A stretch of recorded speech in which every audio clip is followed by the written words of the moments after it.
So good evening, everyone, and welcome to our hybrid program on New Hampshire Senate District 7 with Steve Marchand.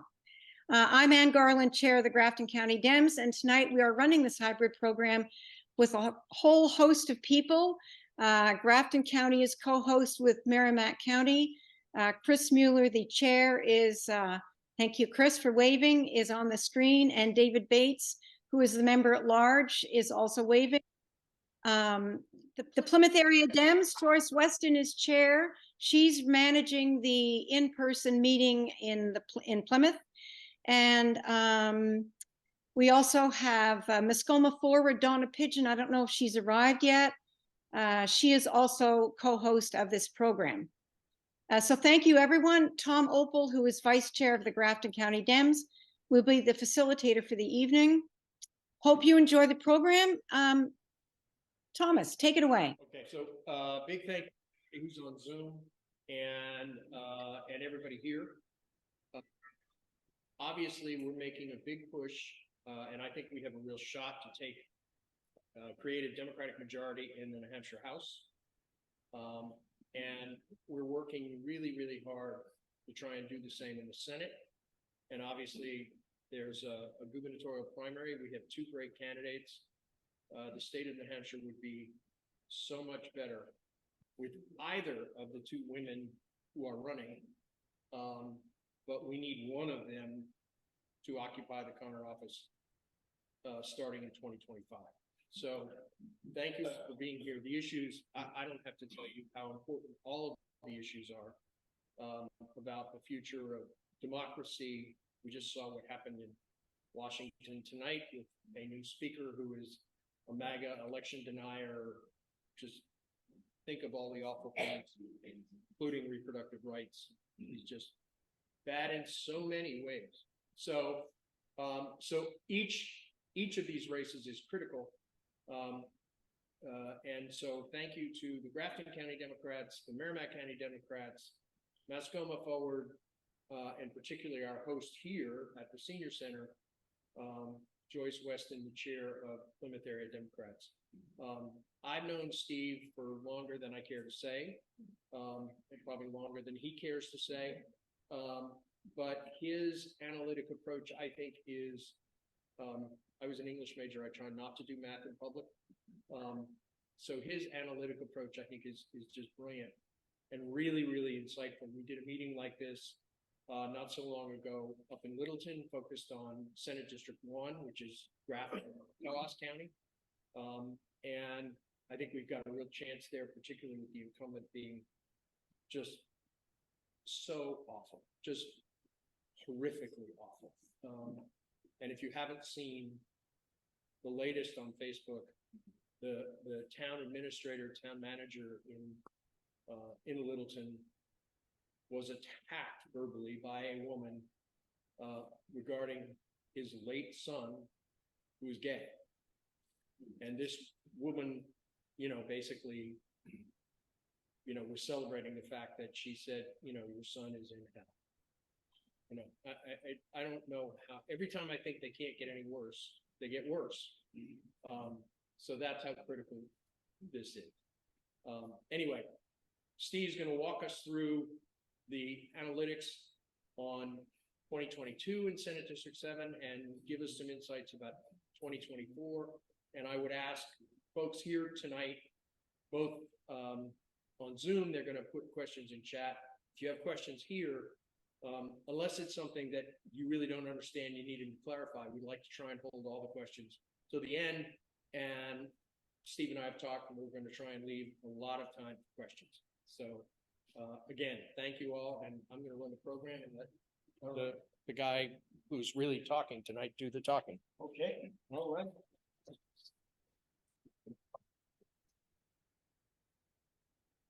First of all, thanks again for posting this. It is much more relaxing to come here when you're not running for anything, it turns out. I'm not asking you to do anything on my behalf. I am going to be asking you during and at the end of the evening, whether you're watching or you're here in person, to really think about how we can take the information and kind of animate it with real people in real areas, real districts, and not wait any longer. We got barely a year until a big election. They're always the biggest election of our lifetime.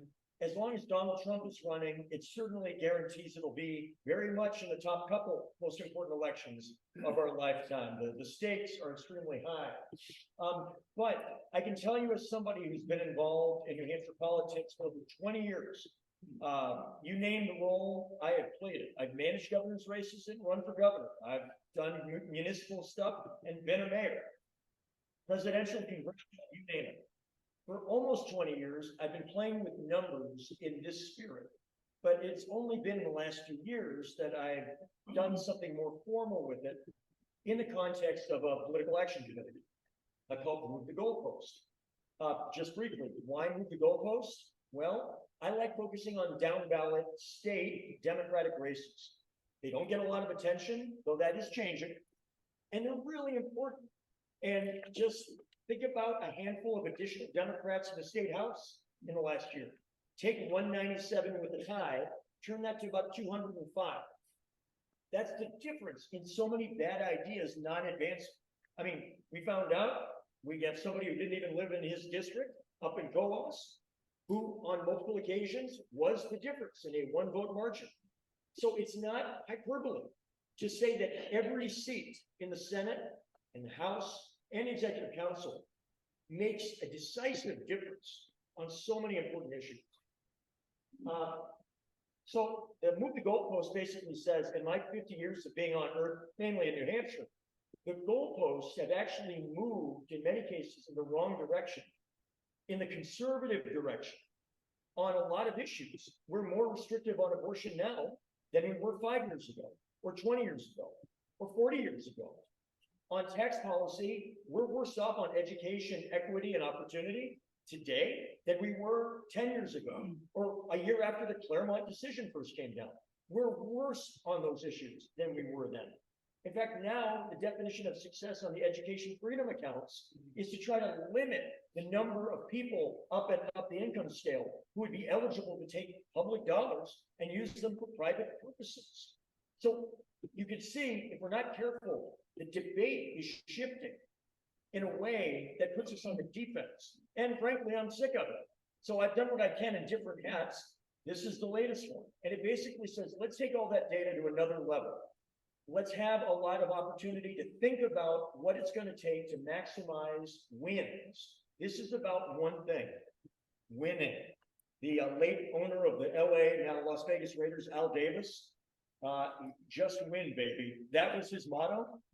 Just win, baby. That's what this is about.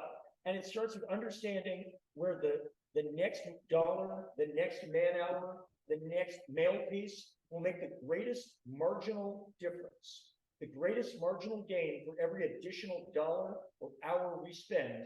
Where would we put them to maximize the chance of maximizing our wins? That's really the thought process behind all this. So last night I was in Newport. We did a thing on Sullivan County. Fascinating. I learned, they learned. By the end of it, we're all better off with real next steps to achieve the goal I just laid out. Tonight, we are thinking about a specific state Senate district, State Senate District 7. Tom and Ann and others early this year realized, in my experience, too often we gather almost exclusively on geographic lines. But many of the, particularly state Senate Executive Council districts, cross the geographic lines that we usually use to gather. So Merrimack County is an important part of this district, but Grafton County is an important part of this district.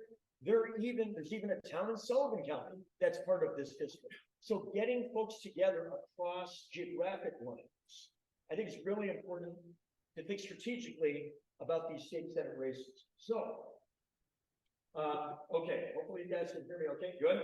Here's what we're gonna do. Think of it in 3 chunks. An overview of the methodology that's been used, and looking through that, an analysis of 2022. Then what are the underlying trend lines that we can identify from them? Where are they taking us in 2024 and obviously beyond? And then we'll have hopefully a vibrant discussion and Q&A. One of my goals at the end of the night is for all of us to be thinking in tangible ways about what would next steps be in October of the year before the election. It's not too early to be thinking tangibly about it. So let's go to the next slide and let us dive in on the methodology. And generally, we are trying to keep the questions towards the end, but at the beginning, it'll be important on some of the baseline analytical stuff. If you have a question, and there always are, because I stare at this all day, ask it, because it will be the bedrock of the discussion we'll have the rest of the evening. The Partisan Voter Index, the PVI, that is the #1 metric I use. It basically measures the following. Your, let's say, state Senate district, because that's what we're talking about tonight. How much more Democratic or Republican does the state Senate district act in statewide general elections relative to the state overall in the same statewide general elections? Between 2016 and 2022, we've had 4 governor's races, 2 presidential general elections, and 3 U.S. Senate general elections. So we have 9 data points that create an average. I take out the third party, libertarian, independent run, green, whatever, to keep it apples to apples. So this is the 2-party average. Over the last 8 years, unfortunately, the bottom left is covered. The number, you see the percentage sign, Democrats have gotten 48.64% of the 2-party vote in statewide elections in the last 8 years. It's not 50, even though the races have been close on average, basically because we crushed the federal elections. We've won both presidential, all the U.S. Senate, like we crushed that. We really struggle at the state level, certainly over this period. And we tend to lose the state race, the governor's race, by a slightly larger margin on average than we have won the federal races. Therefore, that average basically ends up a little below 50%. So every number we're going to look at, we're going to think of it relative to 48.64. Next slide. So when I say that a district is, or a town is D+3, I'm rounding the exact number to the nearest whole number. And it would mean that that district, that town, whatever we're talking about, over the same period of time, in those same elections, has been about 3 points more Democratic in its voting behavior than the state has been overall, which would mean, and this is rounding, it would be about 48.64, that baseline, plus about 3. It's been acting like about a 51.5% district in a world where the state has been voting a little more than 48.5%. All right, next slide. Okay, historically, going back at least 20 years that I've been keeping track of this, when a district is within the 3s, no bluer than D+3, no redder than R+3. So it's in between. Those historically are extremely competitive. I could give you a slew of examples in every cycle in the last 20 years of a Democrat winning in an R+2 House or Senate district, and vice versa. When you get to the widen out the numbers, the 6s, so they become more partisan, right? As you go out between the 6s, I can give you examples, but as you approach 6, I can't give you a lot of examples. But there are enough examples of it with enough variables that you can kind of identify coming down the pipe that it means it is plausible, and it should be on any reasonable radar screen of opportunities that we either need to protect if we currently have it, or to go and try to flip if we do not currently have it. Okay, so we're talking about the Senate tonight. Maybe in the Q&A, you might want to tuck in some House questions, but and they do obviously fold in because they're towns within the state Senate district. There are 24 state Senate seats.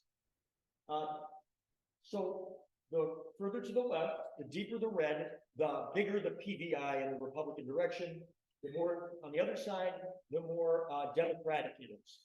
So there are 6 seats that are extremely Democratic. And you can think about where they probably are.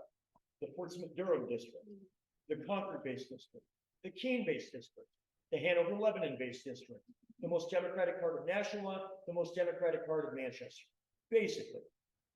There are two other state senate districts that are D4 to D6.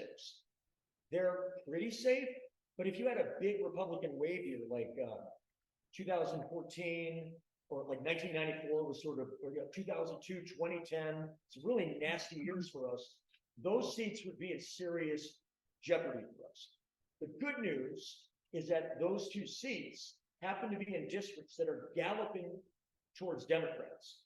One example is my state senate district. I live in Northampton on the seacoast. That includes Rye, Stratham, and a number of other towns. Those used to be Republican towns. I mean, Stratham is where Mitt Romney announced his presidential campaign for the whole country in 2011. Because, I mean, Exeter is in that district. Exeter, if you go to the town hall there, has a placard that is the home of the Republican Party nationally, they claim.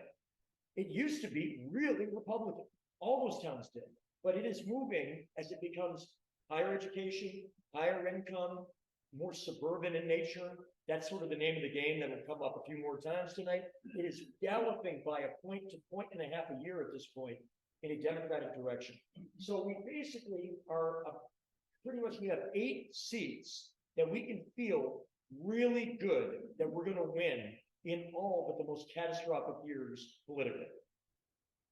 Unfortunately, you need 13. There are no seats that are between D0 and D3. The Republicans, now let's talk about them. They have 6 seats that are marginally Republican, R0 to R3. In a Democratic wave year, those would all be at risk. If it's a neutral year, like the last one kind of was, they won all. Actually, it's not true. They won most of them. R4 to R6, pretty safe unless it's a crazy Democratic year. They have 4 of those. And the Republicans have 6, R7 or more or redder. That means that they start the game with a 16 to 8 advantage. That means we have to flip 5 seats that are at least marginally Republican in their activity in order to get to 13. What did they do? There's some serious gerrymandering going on, but it was a strategic decision. They could have had fewer seats that were red, but they would have been redder. Or they could do what they consciously did, which was maximize the number that had what I would call Republican PBIs. So they're basically like, hey, if it's 2006 or 2018, we might lose the Senate once in a while. But unless it's that, it's going to be really hard for Dems to take back the Senate. They made that strategic decision, which will bring us to District 7 here in a moment. All right, ready for the next slide. Okay, there will not be a test, nor an eye test, though that may be necessary. I put an arrow inelegantly where we are hanging out tonight. At District 7, it is an R3.17, which would round to R+3. Remember what I said a moment ago. Anything within the 3s should be at least very interesting at the beginning of a 2-year election cycle. We should be staring at it for a long time as a potential pickup opportunity. One reason why I was eager to have this conversation this evening. You can see it goes from the reddest to the bluest. District 5 rather, is D+17. That's an enormous number.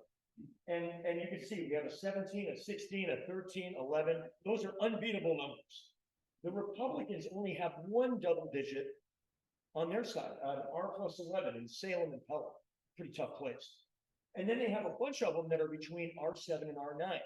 You can see kind of the difference in the distribution. And then we have a ton that are in the lightest red. So that's kind of where we as activists, as committees, as a PAC like myself, as a party, we really need to focus like a laser on those light and medium reds, because we literally cannot win the Senate back unless we win at least 5 of those. And we can't just pick the 5 least red, because that means we would have to run the table to get to 13. At this juncture in the 2-year cycle, a year away from the election, we really should be thinking if we can target 15 or 16 seats, allow sort of the competitive spirit of them to determine which end up being the most opportune seats, And eventually, probably resources inevitably slide towards the ones that kind of prove themselves to be the best opportunities. But anything between where I was last night, District 8, the Claremont Ware one, down to that's a typo, Shannon Chandler in the Amherst, Milford, Merrimack one.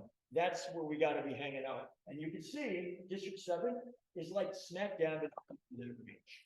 So that's the context.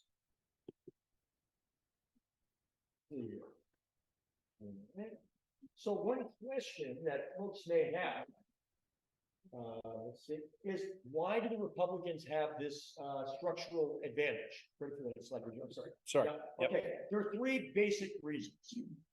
Unfortunately, and I'm not trying to be the Grim Reaper, but too often Democrats lean too hard on the first one. Gerrymandering is absolutely one of the problems that we have. Not winning the majorities in the 2020 election was an extremely costly outcome for us. We will pay in the 2020s. We will have to outperform to make up for that. But the second thing is huge, and it really starts digging in now as we get into G7, and it's this. The nature of our support bases is very different. And the Democratic support base is a much more inefficient support base of Democrats than Republicans. What do I mean by that? It's the same reason why Republicans lose the popular vote for president, but can win the Electoral College. The distribution of their votes is extremely efficient. They win a lot more places by small margins because they are rural and ex-urban, which is spread out much more evenly. It's very hard to draw. It would be very hard to gerrymander Republicans in a bad way because the nature of their districts really make it difficult. It's really easy to draw us into a hole because we are urban and college town. And so we have more districts that we win by 30 points, but you don't get extra seats because you crush your district. They give you the same number, whether you win by 1 point or 30 points. And the problem right now is our base is extremely inefficient. So this is part of the challenge we have. There is a lot of change happening though. And the change is happening in two places. It's happening in our favor in suburban New Hampshire and suburban America. And it's working against us in blue collar cities in New Hampshire and in America. So last night I was in Newport right outside of Claremont. Claremont used to be very reliably Democratic. 2 of the 3 wards in Claremont have Republican PBIs now, and they both got more Republican in the last election cycle. Berlin, most of Coos County, Somersburg, Laconia, Franklin. Think of any old school mill town, parts of Manchester, parts of Nashua. They're getting redder quickly. Now, Bedford, Amherst, Milford, Hollis, suburban communities are wildly going in a Democratic direction. On balance in New Hampshire, this is helpful for us in the long run. We should not settle for this because we're one of the most suburban states in America. So if we are sorting ourselves into suburbs go to Democrats, on balance for New Hampshire, that will advantage Democrats. It doesn't advantage Democrats in every part of the state, but where it does, it dramatically advantages them. I think one of the things we got to keep in mind here is the underlying reasons for that. It used to be for my entire lifetime that the greatest predictor, if I could only know one thing about a voter, and then I had to guess what party they typically voted for, the one thing I need to know was race. If you told me they were not white, it was extremely predictive that they were probably voting Democrat in most elections. This is no longer true. We find the number one thing is educational attainment. If you tell me that somebody has a college degree, regardless of their race or what state they live in, the chances they vote Democrat are now predictable and high. If they don't have a college degree, and particularly if they have no more than a high school degree, it has collapsed for Democrats to a dramatic extent. And it's very likely they now vote Republican. And that is true whether they're white or not white. So if you think about how the state is laid out, if you tell me that, it's gonna help us predict what the PBI is and in what direction it's going in almost every precinct in New Hampshire. All right, next slide. Okay, so what happened in 22? The 10 most favorable Senate districts in New Hampshire, the 8 that are blue and the 2 that are the least red, we won those 10. We won the 10th easiest one, 51-49, our closest margin of victory of any of the 10. The next one was the 11th, and we lost that one by about 1.5 points. It is extremely predictive, and it doesn't mean you can't overcome it. Obviously, you can, but you first have to recognize these are large forces that are pouring down on us, that are setting the playing field. And then that's what helps us understand what kind of candidates are the right match for a district. What kind of resources do you have? And if you have a certain bucket of money, a certain amount of people, where's the smartest place to put them? This exercise helps us answer, or at least begin to answer those questions. It's a very linear and predictive list. All right. So entering the last election cycle, that baseline PVI was 48.73. Then our 2 statewide candidates in the general election, Tom Sherman, Maggie Hassan, when you take out third party, they were a little below that, 48.37. This stuff doesn't move big, it's glacial. But the difference between 0.73 and 0.37, I can tell you with great certainty, is the difference between a House majority for Democrats and a House minority for Democrats. A third of a point on the baseline moves everybody up and down by almost that amount. That it's not correlation, it's causation. It actually causes the down ballot numbers to move up and down as the average of the statewide candidates moves up and down. When you put that into the model, it obviously slightly lowers the baseline going into 2024, and that brings us back to the ubiquitous 48.64. Okay, the district. Basically, it moved a bit in this, but some state senate districts moved a third of a point, half a point, went by putting the average in.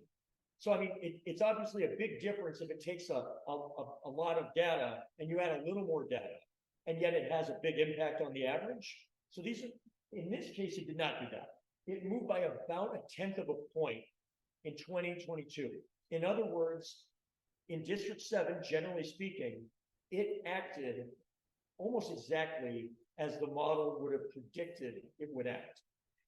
So it is pretty much the same as it was 2 years ago. Okay. All right. So I've got there are a couple of, just a handful of examples to give you an idea about how the average is moving in different precincts in District 7. So Warner is flying in a Democratic direction, and that's really important for this district. In order for a Democrat to win District 7, Warner has to continue to do that, and it has to continue to become a slightly larger percentage of the entire district, which it also has become. Bradford is moving. You can see the average moved over a third of a point from one of the closest to 0 in the entire state, but Republican, to now moving to 0.3 of a point. And if that trend line continues, and I think it will, that will obviously make a big difference. If a town moves quickly in a Democratic direction, it doesn't have to be a big part of a state Senate district to start actually making a pretty big difference in the outcome. And then you can see Franklin is frankly the biggest single impediment to Democratic success in District 7. It is exactly the, in a lot of ways, exactly the town I just described. It is the blue collar, what in Ohio, it's the reason Ohio is now red and Pennsylvania is now competitive, and Wisconsin and Michigan. Out there, they would call it the Rust Belt. We don't have that, but we would call it old school, Democratic city, small city that has blue collar roots and is moving radically in a Republican direction. You can see just in the average from just the 2022 difference moved toward 3 by over 0.6 of a point. That is a big change in PBI in one election cycle. So we have to overcome that, and we can talk a little bit about that this evening. And then you can see the last one I put here on as an example where it still remains extremely red. It was R 10.5, it moved to R 9.4. That's a big number, But that's a huge change in a Democratic direction. It moved 1.1 points in the average in one election cycle. There aren't that many places in New Hampshire I can say that about.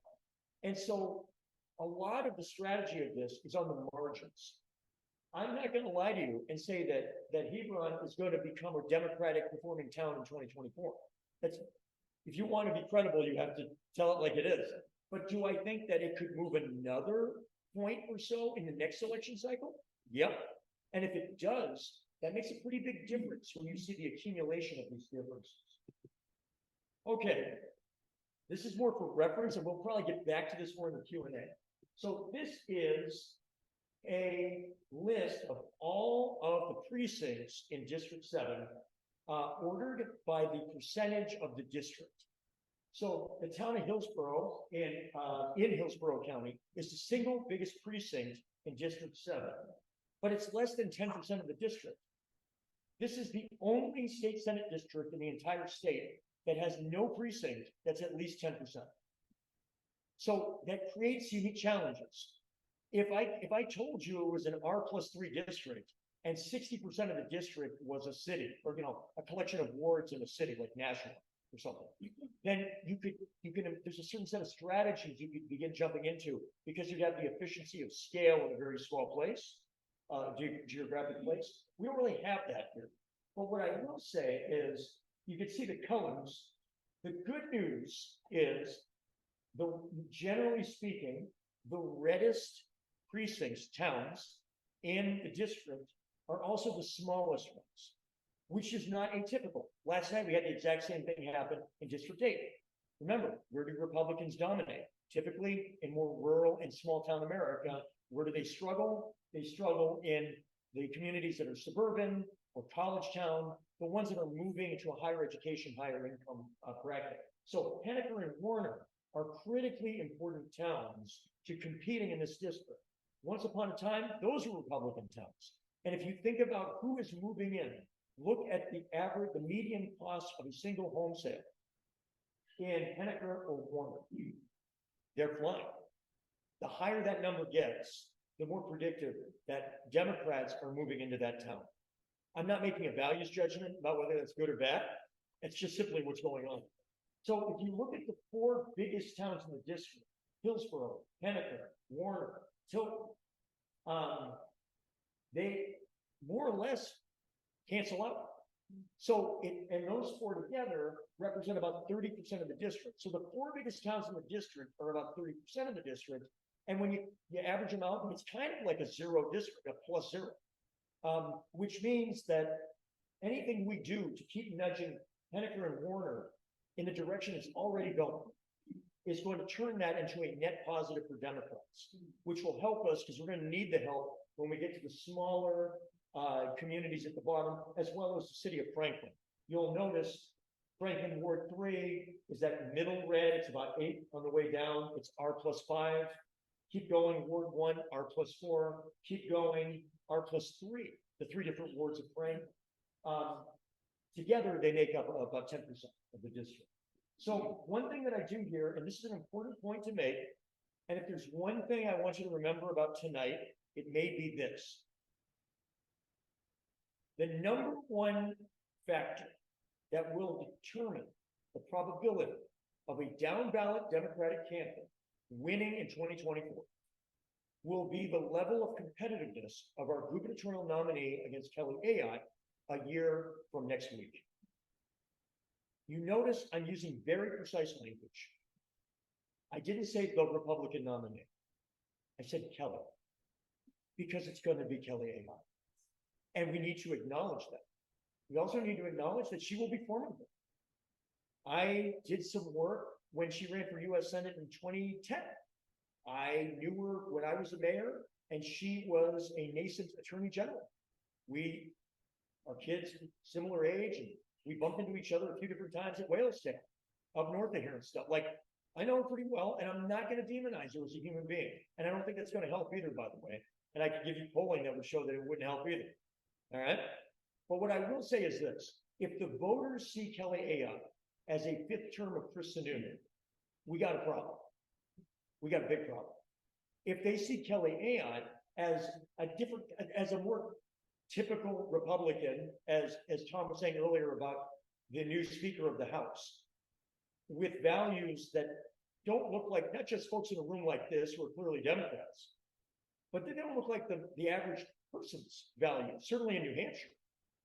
If that is such an important part of this, because the data are clear for 20 years, the gubernatorial nominee has a direct and significant impact on the state Senate, Executive Council, and state rep candidates. When we struggle to approach 50% for governor, we're basically asking virtually all of our down ballot Democratic candidates to run really fast with the wind blowing in their face really hard. And amazingly, we actually do that pretty well. We won 60% of Republican state House seats, Democrats, in 2022. That's a remarkable percentage. I think it's 63%. It's the reason we basically tied them. Remember, they start with advantages for the reasons I said earlier. We're not talking about the House tonight, but it's good baseline. There are about 230 House seats that have a Republican PVI and only about 170 that have a Democratic PVI. So when we tie, that means we basically ran the table with ours, and then we picked off about 30 Republican seats. That is extraordinary, but we need to be extraordinary in order to get to parity. And that is because we have struggled to get to anything close to 50% in a while for our gubernatorial nominee. So this is what I'm telling you as somebody who's managed governor's races and ran for governor. When you talk to either of the candidates, and I agree with Tom, they're both great. I don't have a dog in the fight. They both will be great governors, highly competent. I know they're both working hard. They're going to have the money, all the good stuff. There's only one question I really want to know. Which do I think will give us the best chance at competing and defeating Kelly Ayotte in November of 2024? If that is not the metric you're using to determine who you prefer, whether it's a public endorsement, your vote in the privacy of the voting booth, whatever. It's a free country. You could do any metric you want. But I'm telling you, it's a really big deal. And if we don't get that one right, a lot of the stuff we're talking about here, we're working on the margins, that stuff's beyond the margins. So that's the big thing I want you to take away. The candidates care so much about you right now because it's going to be close. This is gold, this room of Democratic primary. This is amazing. When I was running, I would kill for this right here. Okay? After they're the nominee, they're going to love you, but they're not going to come here, and they shouldn't come here because they should be talking to folks who haven't made up their minds yet. So this is the moment you can influence what matters, tell them what matters, communicate your values, communicate winning, do what it takes to win.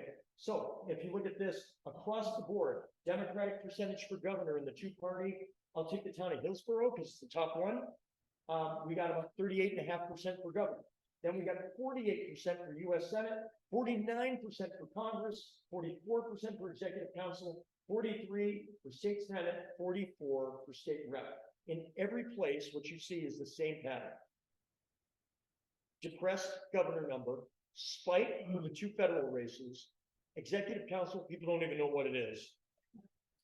And then we dip back down towards the governor number for State Senate and State Rep. And that's tough.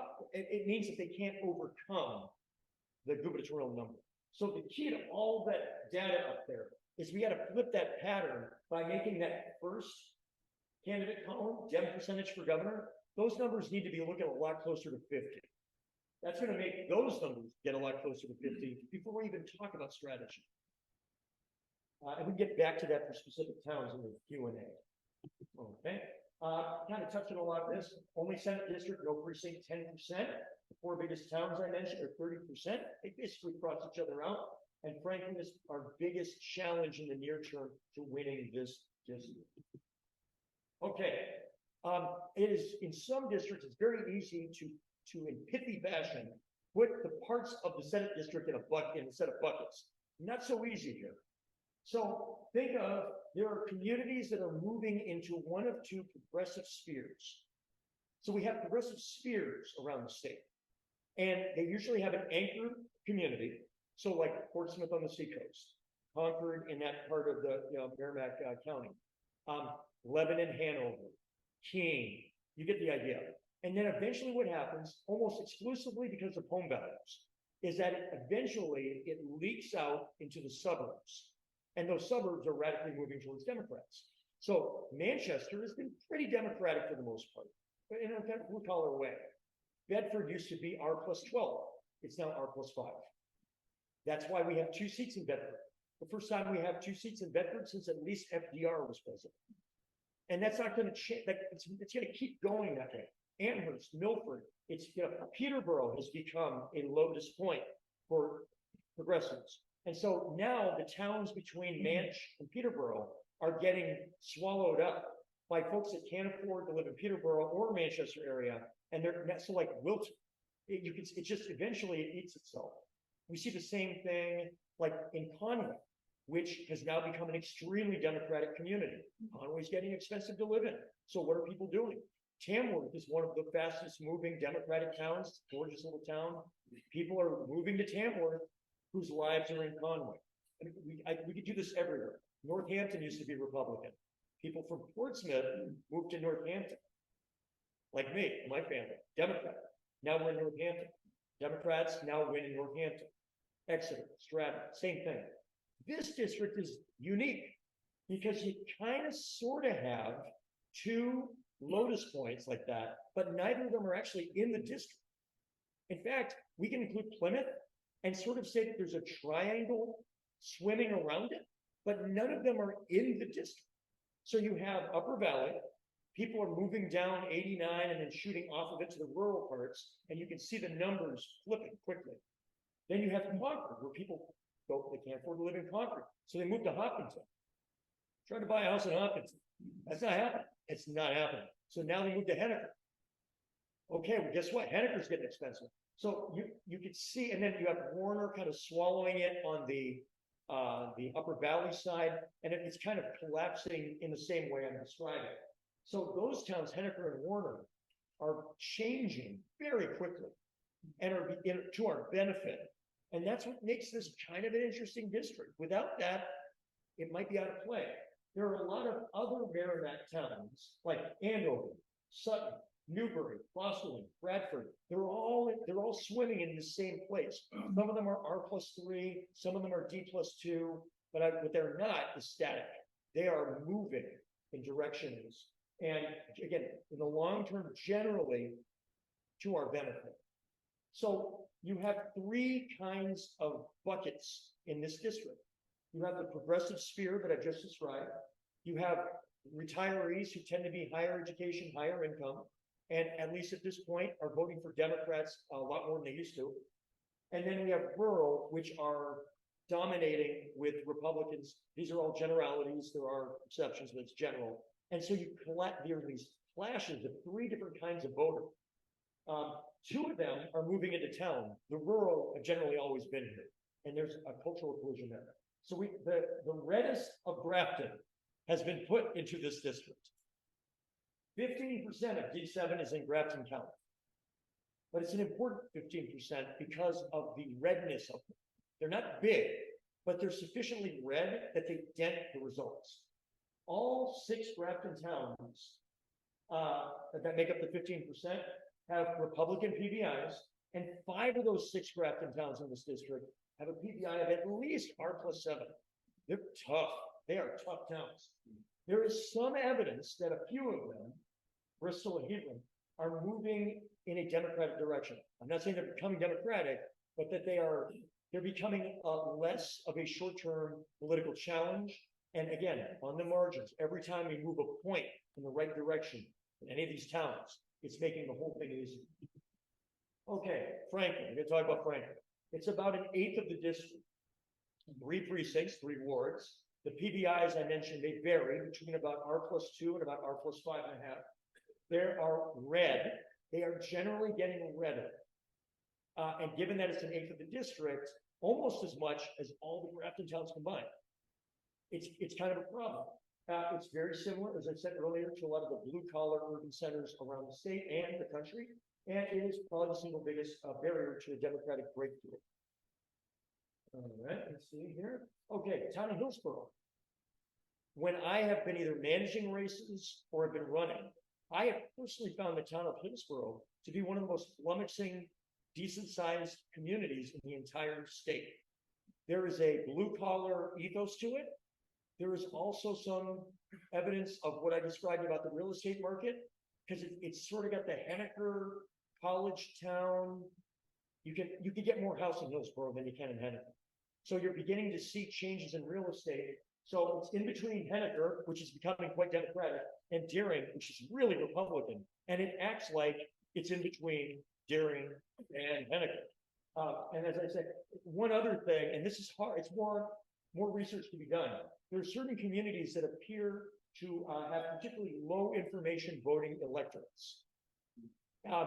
There's some evidence that the town of Hillsborough may be one of them, and that would impact the kind of strategies you might use to influence voters.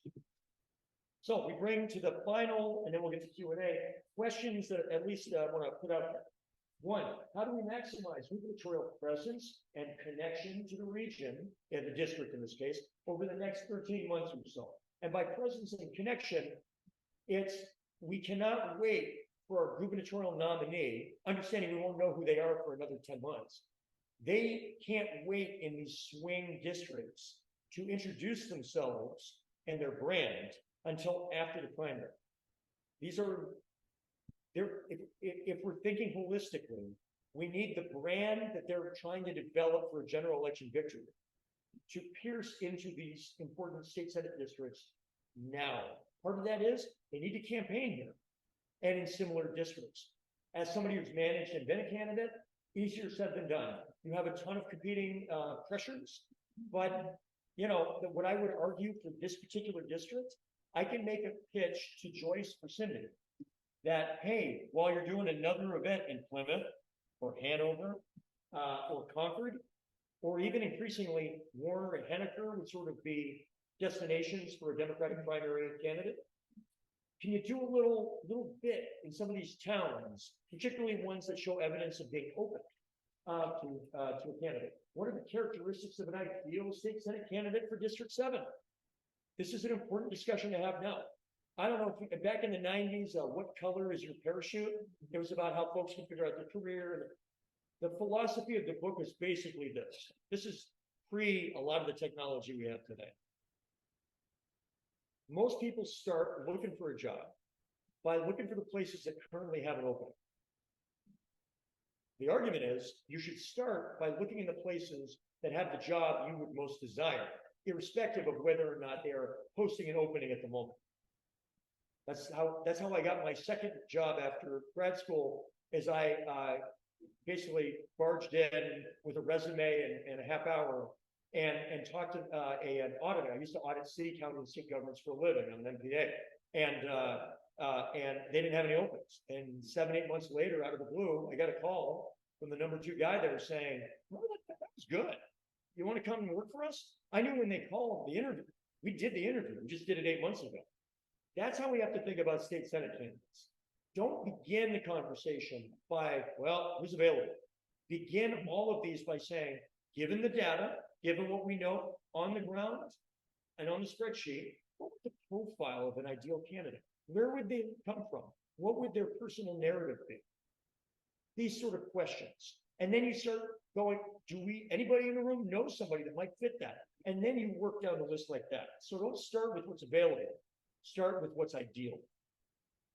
3, what lessons should be taken from 2022's, in this case, state senate efforts?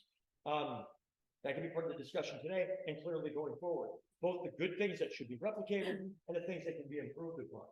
And then the final one is what resources? Largely time and money. Life is time and money, basically. And you could argue relationships, which sometimes are a combination of time and money. So basically, what resources are going to be needed to win an R plus 3.2 or 3.15 state senate seat?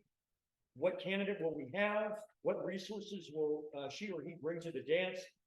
There are many questions. It's about resources, collecting them, and then allocating them optimally.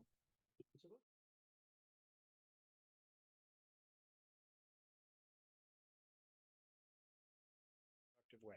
So the question, how do you reach low information voters in a productive way?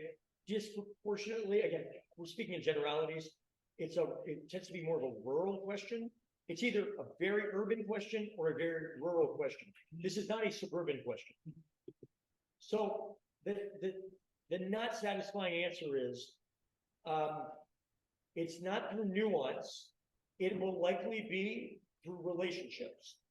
So there's a lot of evidence that suggests that the number one way to get somebody who is not already predisposed to have an opinion because they've already kind of read the material, for example, is a personal connection between that low information voter and pardon me, another person who ideally they already know.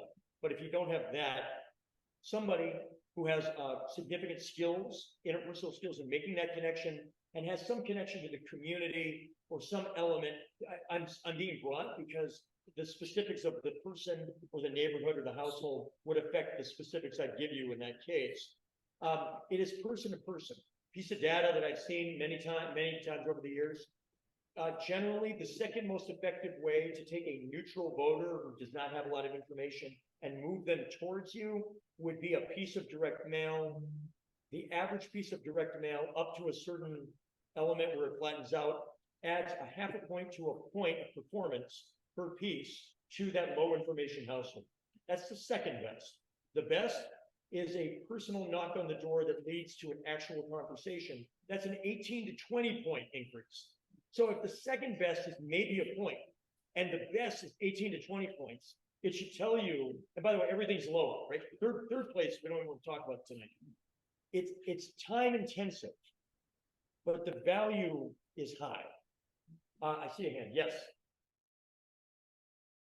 Basically, the example was given of Sally Fellows, who in doing door-to-door talked about property taxes. She didn't even say it was her bill, but was saying, what if I told you that there's a way to help you with your property tax bill, and I'm working and I'm committed to it. It's making a commitment simply by bringing it up. You're indicating it's a priority, right? I will say, and I know this from my years of running in local, doing thousands of door knocks, regardless of the letter, party affiliation, you rarely go wrong by making a connection dealing with property taxes. I mean, it's true, and nobody likes it. I would argue that the biggest issue, well, I want to phrase this correctly.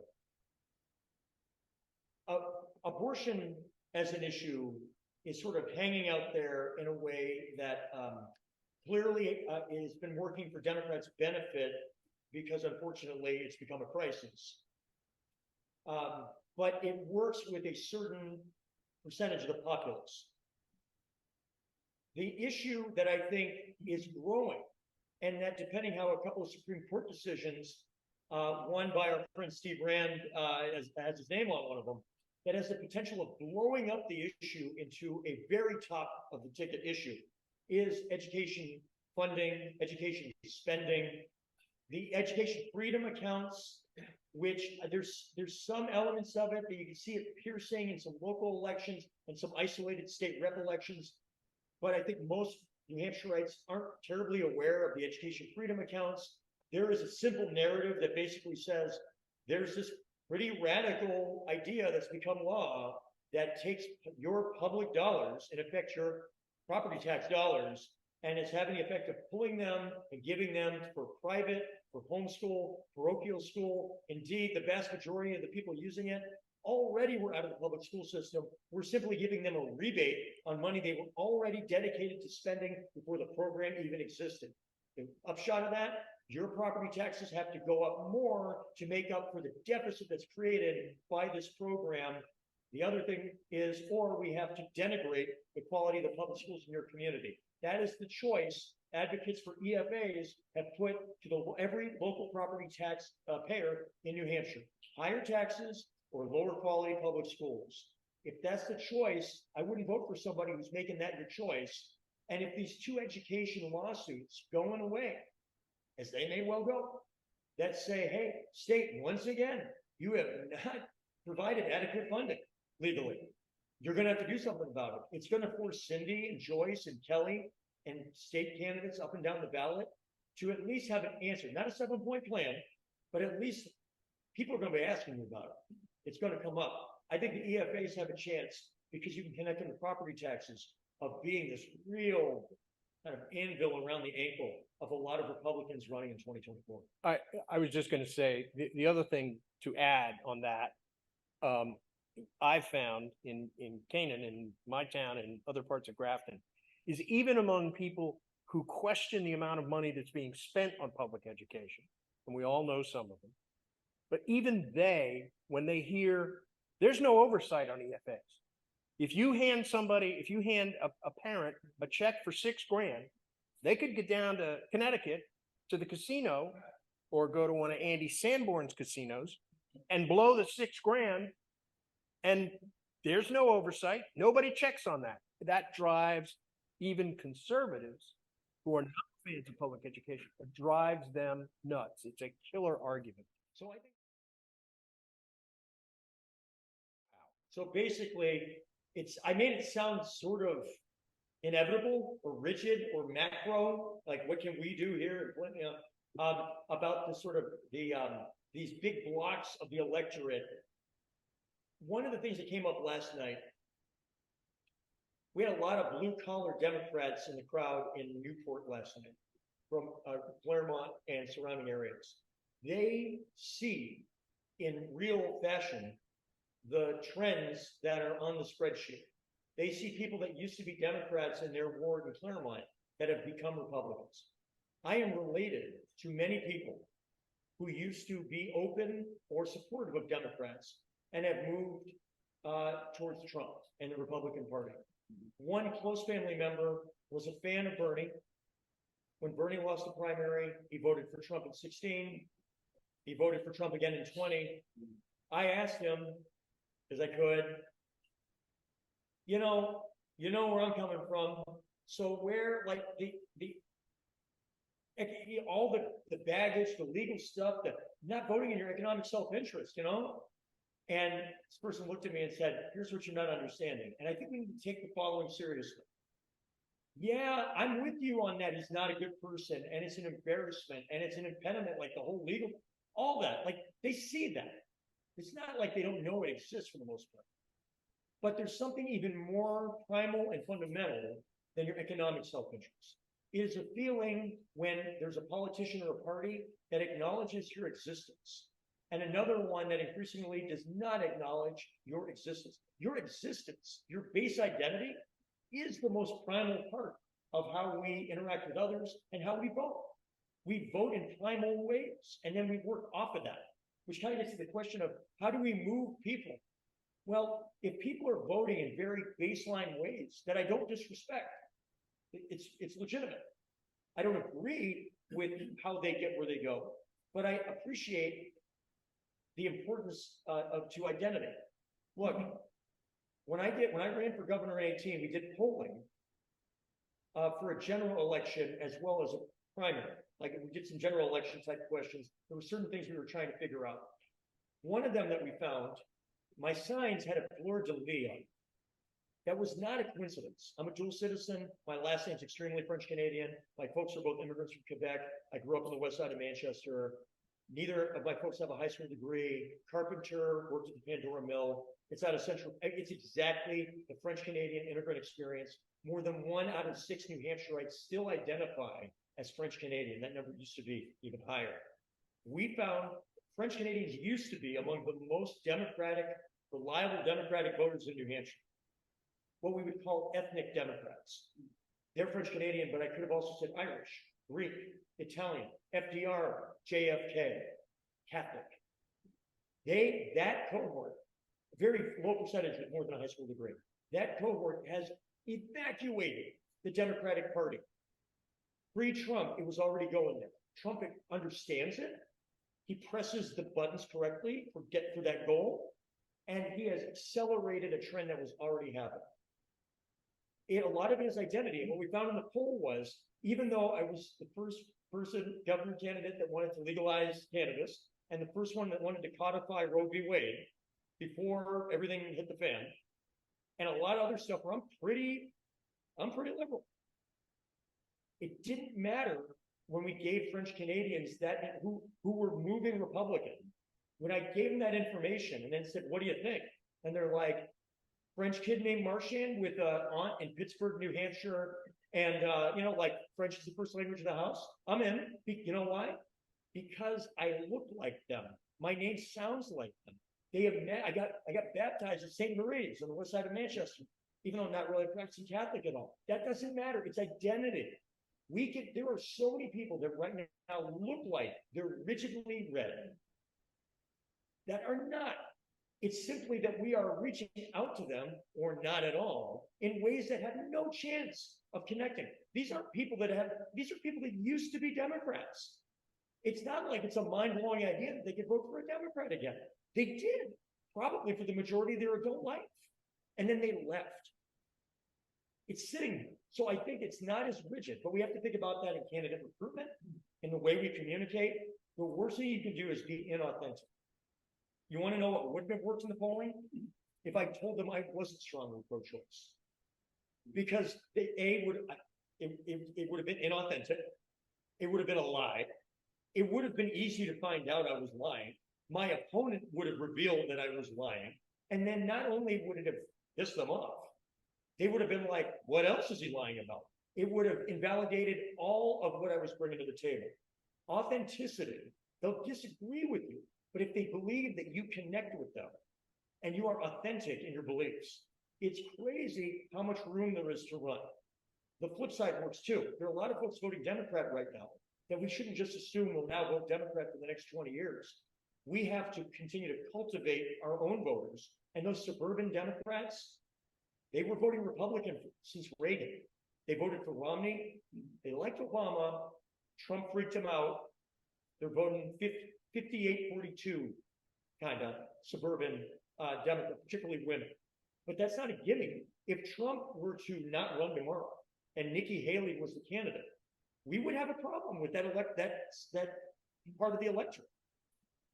So this stuff is not forever, and we need to be proactive about that. Let me just say, I want to be cognizant of people's times, in part because Joyce will beat me if I'm not. I will say one place where it's not glacial. This is not a new phenomenon that Steve is talking about. In 1968, and probably most of you are not old enough to remember it, but I am. In 1968, the same precincts in Milwaukee that Bobby Kennedy carried in the Wisconsin primary were carried by George Wallace in the general election. Same precincts happened in a matter of months because of the message, because people felt a connection with a candidate who was an outsider, who was kind of a rebel, etc. I know we've got some questions here. I do want, before we leave, to give Chris Muller, the Merrimack County Chair, which is obviously a substantial part of this district. And I also want to give some opportunity for Dave Bates, who is the Warner Chair, but has been the point of contact. Dave reached out to me months ago and said, what are you doing about organizing Grafton and Orange? And, let's get on it. So Dave's kind of a drill sergeant himself. Chris, Dave, I don't know who you want to go first, but let me give you the floor, and then if people want to stay, happy to answer questions. I have some important things to say. I'll just say hey really quick, because really I've been more of a spectator and a appreciative constituent, because I am David Bates is county chair and he is my local town chair, so we switch. Thank you all for all you're doing on this project. I'm really excited to see where it can take us. Dave, are you with us? Yep. Yeah, Dave's So I wanted to talk a little bit about the work we've been doing so far and what we can do going through the winter and into the spring. So one of the fundamental asymmetries between Democrats and Republicans, other than the statistical ones that Steve has done a great job pointing out, is that we have town parties in a way that the Republicans just don't. There really isn't we've been starting town parties in every town in this district. There is no comparable Republican organization, even though there might be a clique of Republicans, in many of the towns, there aren't a lot of town-centered Republican organizations. So we've been working on starting new town parties in all 22 towns in the district. We started with 9 town parties at the beginning of the cycle. I think we're closing in on 12, not 12, 14. We have some to finish up, and they're overwhelmingly the smaller towns, so it's going to go quickly. A lot of times town parties start just by networking. We can make that go a lot faster if we put in a few hours making phone calls and knocking on doors. There aren't a lot of Democrats living in Hill or Danbury or Grafton or Alexandria. There's only 200, in some of these towns. It's very easy to call all of them, knock on the doors of all of them and say, hey, there's a new Democratic town party starting next month. Are you interested in being in the loop about it? And when you do that, there's a lot of people that have never been invited into the world of state politics that are suddenly getting involved. And those are the activists. Those are the volunteers. Those are the people that are going to put out yard signs that have never done that in their community in the past. In a lot of these smaller red-leaning towns, the campaigns have shown up, but they haven't shown up in an organized way with a town party backing it with, 7, 8, dedicated volunteers who are reaching out to people constantly. So the best thing we can do is get these town groups up and started. So I hear a lot of people who don't like to make phone calls. I know a lot of people that say they don't like to knock on doors. Lean against that disposition, pitch in, get it done. Then in the spring, we're looking forward to offering some training courses. We'll do workshops in basic things that all town parties need for the next election cycle. Fundraising, messaging, communications, so that it's not people making guesses. You'll be able to make more informed, better plans, and you'll be able to execute them better. Because we can foster a bigger grassroots base for whatever candidate comes along, and we'll get more candidates coming along when they see that they have a big and organized base to work with. The other side of this, aside from organizing, is fundraising.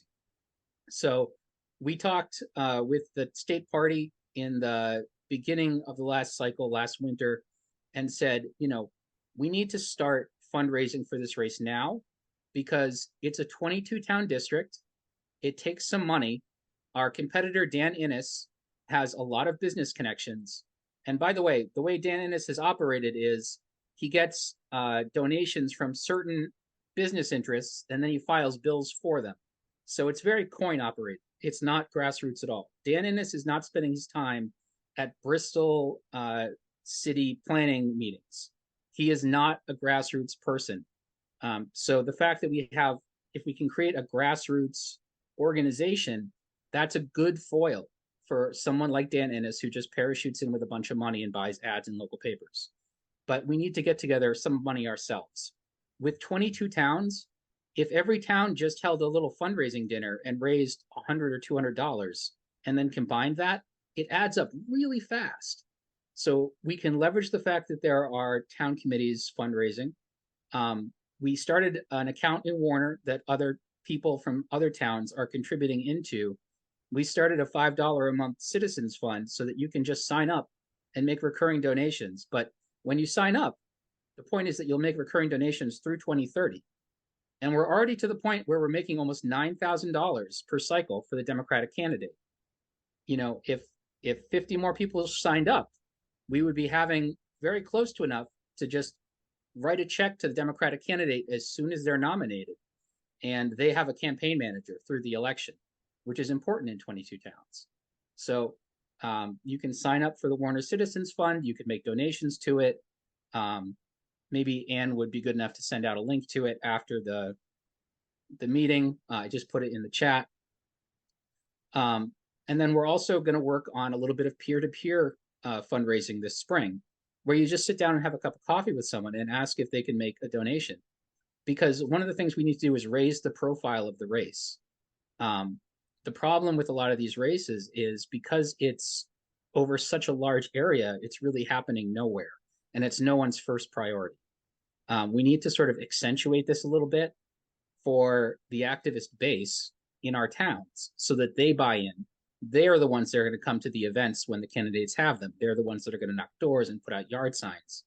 So having a cup of coffee and saying, hey, will you donate $50 to this? I just donated 100. We're going to put together that kind of effort this spring. So those are the things that we've been working on. We've been looking at different candidates. We've been traveling around to different town committees and saying, hey, is there anyone in your town that you think would make a great state senator? So if anyone had questions about that, if anyone is interested in sort of getting involved in thinking a little bit about this race and coordinating efforts, I would love to work with them. Obviously, I'm not elected by anyone. I've just been trying to put things together, and it's been great getting to know a lot of you. And I'm happy to work with anyone that wants to work on organizing with the Senate district so that we can, provide as strong a base of support for our Democratic nominees in this very achievable district. David, do you have a place where people can send donations who, for whatever reason, don't want to use Act Blue? They can write a check to the Warner Democratic Committee and just write in Senate or State Senate or Senate 7, make some sort of note on the check. We have a separate bank account that all of it's going into. And Dave, Thank I'll you. just say that in terms of the town organizations, we now, at least in Grafton County, we now have a new chair in Bristol. We're working in a number of other towns. We have a new co-chair in the town of Grafton. And Dave, there are more Democrats in Grafton than you think, and we have a plan. So it's a small piece of Senate District 7. But we plan, it's sort of ground zero for Free Staters, and we plan to sort of see if we can't get them to escape New Hampshire and go back to where they came from. We're coming for you in Alexandria and Danbury and Hill too. We're working on those. Maybe was paraphrasing bullet point handful of takeaways for tonight. One of them, as relates to the state senate district, would be, it's already kind of happening, conversation about whether we build off of last time or a candidate that is not yet identified, having that conversation now in explicit ways, like think about candidate recruiting now. I can tell you it's much easier to raise money for a candidate, like from my PAC, for example, when my message to a potential donor is, give money to this candidate because this specific person who I met and was great. Let me tell you 4 great things about him. When it's a hypothetical and there's no person yet, people are, they're rational. They're like, well, when you had a candidate, let me know. So there's money ready to be raised. So the first thing is recruit now. And the second thing, and I think David brought this up really well, start fundraising now. Obviously, when you get 1 done, 2 gets a lot easier. You can do some things to nudge it along. What you don't want is you don't want your candidates in September and October of next year forced to raise money instead of, right next to the election. We want to have as much of that money in the door by the beginning of the summer so that the summer and fall can be spent campaigning. Candidates are the most valuable resource. Their time is the most valuable resource. I hate seeing them in September and October calling people for money instead of hitting the door. And also, the earlier you have the money, the more efficient the spending is. Often, down the stretch, you end up paying premiums to acquire mail, signs, even paying for people to help. You have to pay a premium when you don't have any time left. Just like anything, right? Anything you get delivered to your house. The faster you want it, the more expensive it is. It's the same thing with purchasing signs and direct mail and so forth. So early money. So it's early recruiting and it is early money. And then the third part, which is probably something for another night, is getting into the nitty-gritty about a handful of messages where within a group, we can get sophisticated about the backstory about them, but really you leave with a headline level at the doorstep. I've got 7 seconds of your time. how am I gonna package the problem with education funding we have in 7 to 10 seconds with somebody at the door? We can spend time so you know a lot about it, but part of that would be deliverable. That's not really for tonight, but that also doesn't wait till next fall. That's something that can be done before the pressure kicks in. So those are kind of the three. It's the candidate, it's the money, it's the message. And I'm just gonna, I know other people may have questions. I know Steve would be happy to answer them. Maybe not here, as one of my favorite bartenders used to say, you don't have to go home, you just can't stay here. So I know Steve will be happy. If you've got questions, feel free to email. Look on Move the Goalposts, Steve's pack. I almost hate to call it a pack because it's both informational as well as supportive of candidates. And the only thing that I'll add to what Steve said is what Dave Bates is talking about, which is organize those town committees. In towns that don't have town committees, we need to create town committees because that gets people engaged, that gets people involved, and that gives us the grassroots that the Republicans don't have, as Chris and Dave said. So thank you all for coming. Thank you all on Zoom.